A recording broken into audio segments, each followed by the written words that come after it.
Face à la menace américaine sur le Groenland, le Danemark, qui contrôle le territoire, est bien décidé à ne pas se laisser faire. Dès ce jeudi, des troupes danoises, françaises, suédoises, allemandes et norvégiennes arrivent sur place pour une mission militaire. À partir d'aujourd'hui et dans les jours à venir, il y aura une présence militaire accrue au Groenland et dans ses environs. La sécurité dans l'Arctique est d'une importance cruciale, tant pour le Royaume que pour l'ensemble de l'OTAN. On s'attend à une augmentation du nombre de vols militaires et de navires. Et bien sûr, ils s'entraîneront dans la région conformément à l'accord conclu avec l'OTAN. Pour l'instant, cette mission d'exploration doit durer jusqu'à samedi. Les vraies voix Sud Radio. Et la question du jour, les forces armées européennes peuvent-elles dissuader Trump, Philippe ? Eh bien, vous dites non, toujours à 89%. Vous voulez réagir, le 0826 300 300. Éric Revel est avec nous, mais d'abord, donnons la parole à Hervé qui nous appelle d'Antony au 0826 300 300. Bonsoir Hervé. Bonsoir. Bonsoir. Bienvenue sur Sud Radio. Oui, je vous ai entendu depuis tout à l'heure. Écoutez, ils en disent des conneries, hein, vous avez vu. Hein. Oui, mais j'ai remarqué, il y a un côté tragique et très sombre aussi, et très obscur de la force avec quelqu'un qui dit qu'on peut déclencher la Troisième Guerre mondiale. Moi, je ne crois pas, absolument pas. Monsieur Revel vient de dire que c'était intelligent. Moi, je crois que c'est pas. Oui, c'est intelligent, mais sans plus. Je crois que Macron fait ce qu'il peut. Enfin, je ne sais pas si vous vous rendez compte, c'est quand même un territoire de plus de 2 millions de kilomètres carrés, c'est 4 fois la France, et manifestement 15 soldats français dessus plus les autres. Je ne crois pas que ça fasse la différence, d'autant que ce sont les soldats de l'OTAN. Donc je ne comprends pas bien, si vous voulez, la signification, sauf le fait de vouloir un peu exister face à Donald Trump. On va faire réagir Éric Revel, donc. Oui, écoutez, je vais vous expliquer ma position, après vous pourrez la critiquer évidemment. Évidemment, c'est pas 15 soldats français, quelques Norvégiens, quelques Suédois et je crois un Britannique qui vont assurer la sécurité du Groenland face à ce que Trump appelle la menace chinoise ou russe. Mais je regardais, parce que c'est important, il y a un traité qui a été signé entre le Danemark et les États-Unis en 1951. Ça fait donc 75 ans. Ce traité est toujours sur la table, il est toujours réel. Et ce traité permet en réalité aux Américains de mettre autant de bases, autant de militaires qu'ils le souhaitent sur le Groenland. Donc, la question de la sécurité du Groenland face aux Chinois et Russes, c'est pas ça le sujet pour Trump. Le sujet pour Trump, c'est de mettre la main sur les matières premières du Groenland. Voilà. Alors, ce tout petit contingent européen peut vous sembler ridicule, mais à mon avis, c'est une façon de dire que l'Europe essaie de se coaliser pour apporter une réponse. On ne peut pas à la fois dire il n'y a pas d'Europe de la défense et quand il y a un embryon d'un truc de quelque chose, dire que c'est complètement stupide. Et puis je vais vous dire autre chose, c'est que je ne vois pas du tout, mais j'y crois pas un seul instant, peut-être que je vais être démenti, mais je ne crois pas un seul instant à un affrontement. C'est-à-dire qu'en fait, c'est une présence ultra symbolique, vous avez raison, vu la grandeur du Groenland, mais c'est une façon de planter un drapeau européen au Groenland, et je ne vois pas comment la principale puissance de l'OTAN pourrait agresser un autre pays membre de l'OTAN, qui est le Groenland, puisque le Groenland est une région, comme vous le savez, autonome sous protection du Danemark. Exactement. Hervé, vous restez avec nous, les vraies voix restent avec nous. Je sais que monsieur Sébastien a envie de répondre. Un petit mot et on continue juste après la pub. J'ai juste envie de dire que le prochain livre de Monsieur Revel, ça sera le macronisme pour les nuls, parce que c'est ce qu'il vient de faire en 1 minute 12. Vous critiquez ou pas? À tout de suite. Sud Radio. Sud Radio. Parlons vrai. Parlons vrai. Sud Radio. Parlons vrai. Vraies voix Sud Radio. 17h-20h. Philippe David, Cécile de Ménibus. Et on revient sur cette information annoncée par Emmanuel Macron. Face à cette menace des États-Unis, la France va donc s'engager dans une mission militaire européenne au Groenland. Paris, Berlin et Stockholm participeront à cette opération de reconnaissance sur le terrain autonome danois. Autour de cette table pour en parler, Bruno Pomar, ancien membre du RAID et maire de Belleflou, Éric Revel, journaliste, écrivain et auteur de ce livre, C'est Mozart qu'on assassine aux éditions Ellipse, et Sébastien Manard, éditorialiste et entrepreneur dans la food tech. Et puis la question du jour, les forces armées européennes peuvent-elles dissuader Trump? Hervé est avec nous au 0826 300 300, mais juste avant, on écoute Macron. Au Groenland, territoire autonome du Royaume de Danemark, les Européens ont une responsabilité particulière. Car ce territoire appartient à l'Union européenne, car ce territoire est aussi celui d'un de nos alliés de l'OTAN. La France a décidé de se joindre à l'exercice qui a été programmé et lancé par le Danemark de manière souveraine et indépendante dans le cadre d'Arctic Endurance. Une première équipe de militaires français est déjà sur place et sera renforcée dans les prochains jours par des moyens terrestres, aériens et maritimes.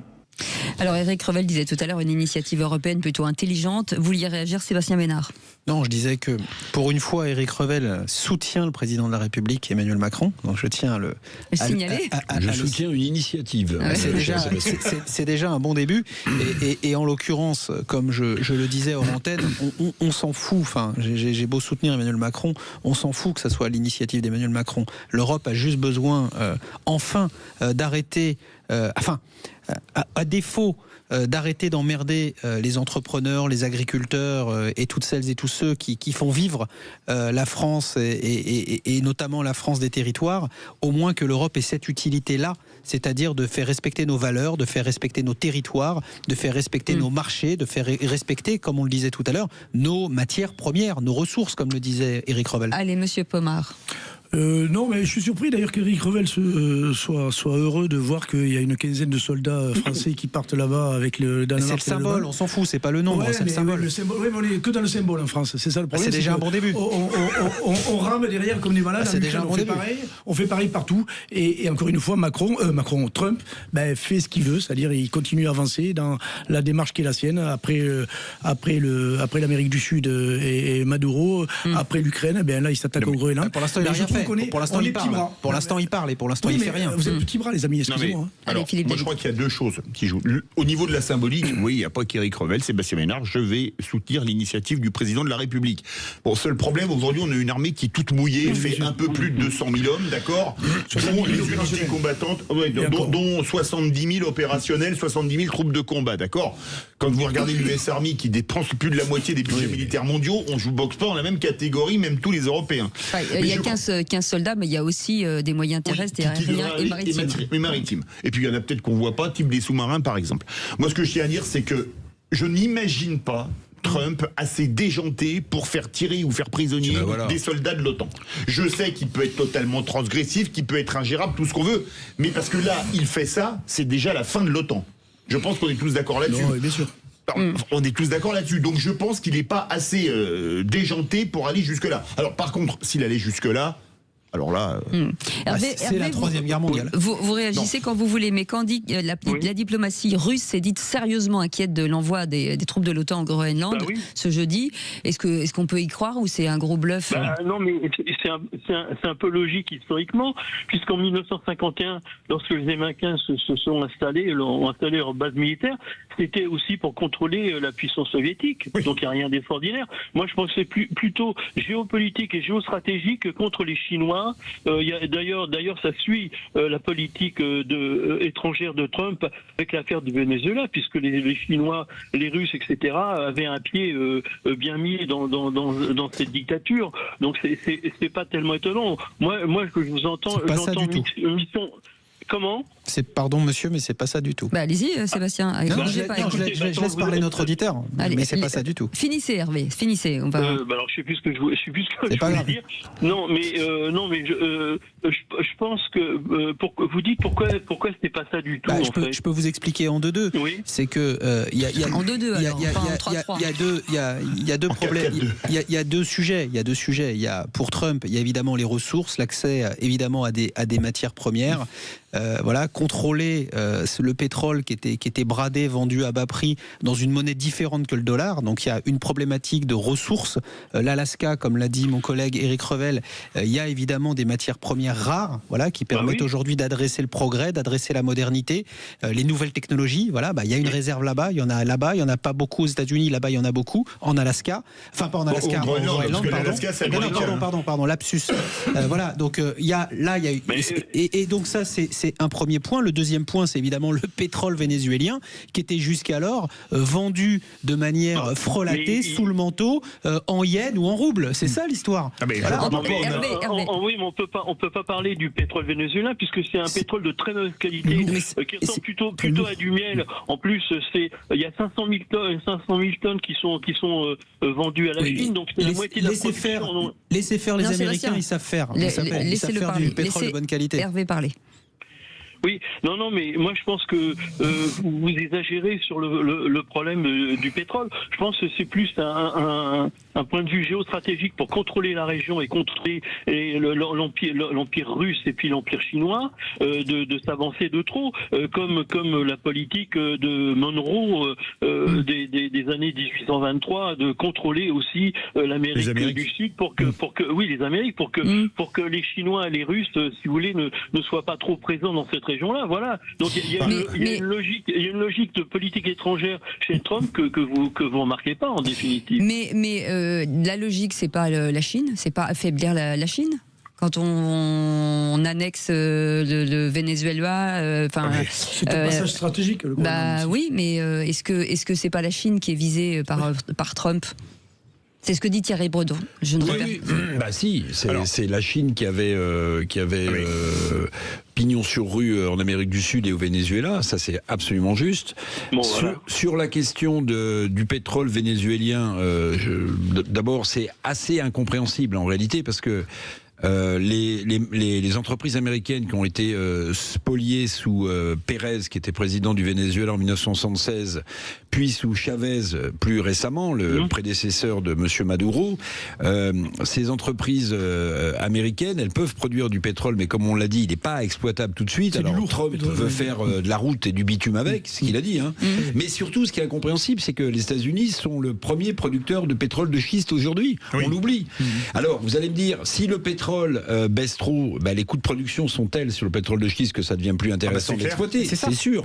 Mais en réalité, c'est très complexe de suivre la pensée trumpienne. Pardonnez-moi, qu'il réactive la fameuse doctrine Monroe de 1823, qu'avait repris d'ailleurs Theodore Roosevelt le premier en 1904. Oui, mais pour le reste, je suis davantage d'accord pour dire qu'au Groenland, il y a des terres rares qui sont, comme vous l'avez dit, essentielles aux États-Unis. Qui veut faire du semi-conducteur sans avoir à passer par Taïwan, qui est sous la férule chinoise en ce moment. Non, mais moi je crois qu'il y a une chose, je ne suis pas d'accord avec Sébastien Ménard quand il dit que, pourtant je ne suis pas du tout un fan de Maduro, que le Venezuela vendait du Sébastien pétrole. Ménard, vous n'êtes pas fan des deux en fait. Non, si, je suis fan de Sébastien Ménard. Le Venezuela vend du pétrole à la Chine, à la Russie, évidemment. Oui, mais attendez, qu'il le vendait dans d'autres monnaies. Mais je ne vois pas pourquoi le pétrole ne serait vendu qu'en dollars comme les autres matières premières. Mais ça, en tout cas, ça déplaît à M. Trump. C'est une chose que je pense, je ne vois pas pourquoi. Exemple, je vais vous dire, si la France achète des produits à la Chine, elle n'a pas de raison de les payer en dollars. Elle peut les payer en yuan. Mais monsieur David, on a d'excellents chroniqueurs, je crois, sur l'antenne de Sud Radio qui connaissent parfaitement la valeur de la monnaie, la valeur des monnaies. Et en fait, le marché international, le capitalisme est fondé sur une monnaie étalon qui est le dollar. Et le fait que l'émergence de nouvelles puissances devenues hyperpuissances comme la Chine imposent leur monnaie partout. Ils imposent leur monnaie en Afrique, ils ont imposé leur monnaie en Amérique du Sud. Et évidemment que Trump combat ça et qu'il a intérêt à combattre ça. Je vous arrête, si le dollar n'a plus son rôle, les USA sont en faillite. C'est ce que je dis pas le contraire. C'est un point central. C'est un point central. Si vous remarquez les dictateurs qui produisent du pétrole auquel les États-Unis ont fait leur fête, vous remarquerez que c'est souvent des gens qui ont remis en cause le fait que le baril soit libellé en dollars. Exactement. Pourquoi ? Parce que le dollar, c'est la monnaie de la réserve de devises la plus puissante du monde. Si ça s'est remis en cause sur le pétrole, alors c'est la puissance américaine. Donc pour Trump, comme pour n'importe quel autre président, c'est inconcevable. On dit la même chose. Merci beaucoup. Merci Hervé. Vous restez avec nous dans un instant. On va recevoir Jean-François Aquili pour une raison particulière, Philippe. Alors notre ami et collègue Jean-François Aquili, qui officie tous les matins sur Sud Radio dans la matinale de 8h10 à 10h, est mis en cause par Manuel Bompard, député LFI, avec des propos mensongers. Alors il est victime de ce qu'on appelle une attaque en meute, on va dire ça comme ça, sur les réseaux sociaux. Et comme cette chronique s'appelle Seul contre tous et qu'il est seul contre tous, on l'a fait venir dans les vraies voix pour pouvoir se défendre. Il sera là dans un instant. Vous pouvez bien entendu appeler au 0826 300 300. À tout de suite. Sud Radio. Sud Radio. Parlons vrai. Parlons vrai. Sud Radio. Parlons vrai.